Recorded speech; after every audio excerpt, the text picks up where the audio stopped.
એટલે રાજ્ય સરકારને એ કહેવા માંગુ છું, સુનિશ્ચિત એ નથી કરવાનું કે ડિપોર્ટ થયેલા ગુજરાતના બેરોજગાર દીકરાઓ મીડિયા સાથે વાત ન કરે.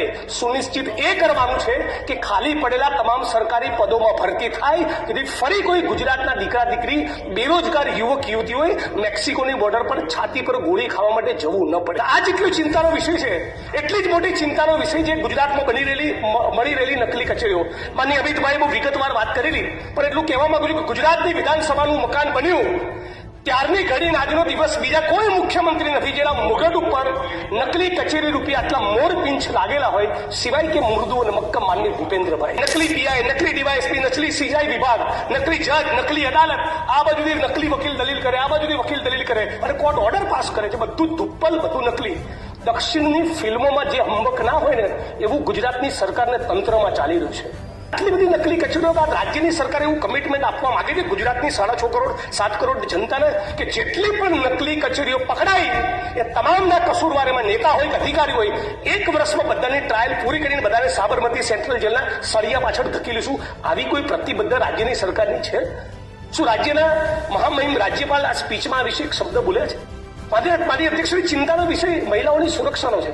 આપ કદાચ એક કિસ્સો જાણતા હશો. સંતરામપુરના બોયડિયા ગામની દલિત સમાજની એક દીકરી પર 10 દિવસ સુધી જુદા જુદા ફાર્મ હાઉસમાં રેપ થયો, ગેંગરેપ.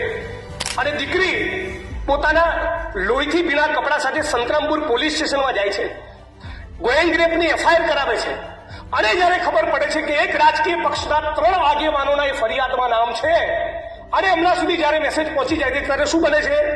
એ રાજકીય પક્ષના લોકો પોતાની મહિલા વિંગની બહેનોને સંતરામપુર પોલીસ સ્ટેશન મોકલી સંતરામપુર પોલીસ સ્ટેશનમાં ગેંગરેપની દાખલ થયેલી ફરિયાદ અને દીકરીના આ પ્રકરણ સબબ જે સ્ટેશન ડાયરીમાં નોંધ કરવામાં આવી એ એફઆઈઆરનું પાનું, સ્ટેશન ડાયરીનું પાનું ફાડી નાખે છે. હા, આપણા ગુજરાતની અંદર દલિત સમાજની ગેંગરેપની પીડિતાની ફરિયાદ પોલીસ સ્ટેશનમાં ફાડી નાખવામાં આવી અને રાજ્યની સરકારે આ મુદ્દે મૌન ધારણ કર્યું. શું કર્યું સરકારે? સરકારે એવું કર્યું કે ખાતાકીય તપાસ આપી સચિન બાદશાહ નામના ડીએસપીને, અને મહાન આપણા એ આઈપીએસ અધિકારીએ શું કર્યું?